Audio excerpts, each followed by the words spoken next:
It's one of Queensland's most enduring murder mysteries. People in the state's north still talk about the deaths of Vicki Arnold and Qld nearly 20 years ago. Police called it murder-suicide, but the Attorney-General is now considering calls for a third inquest into the case. Despite 2 inquests and several investigations into the brutal deaths of Vicki Arnold and Qld, questions remain. This is a case that simply won't go away.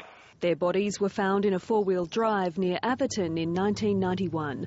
Qld had been bashed, strangled and shot. A coroner found Vicki Arnold caused her friend's death, then turned the gun on herself. But there are still suspicions someone else was involved. The families of both women have been steadfast in their belief the 2 friends were murdered. They have never wavered in their defence of Vicki's innocence.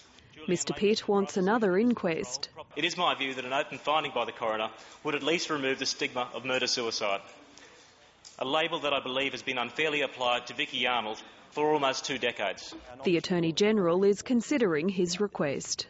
The state's top law officer is also getting legal advice on whether to appeal against the sentence handed down to a Toowoomba teacher yesterday. The 61-year-old pleaded guilty to raping and molesting 13 students. He received a 10-year jail term but could be eligible for parole in 6. The opposition is outraged. Labor's justice system is weak. Labor's justice system is out of step with community standards. Does the Premier finally understand the community's disgust at this inadequate sentence?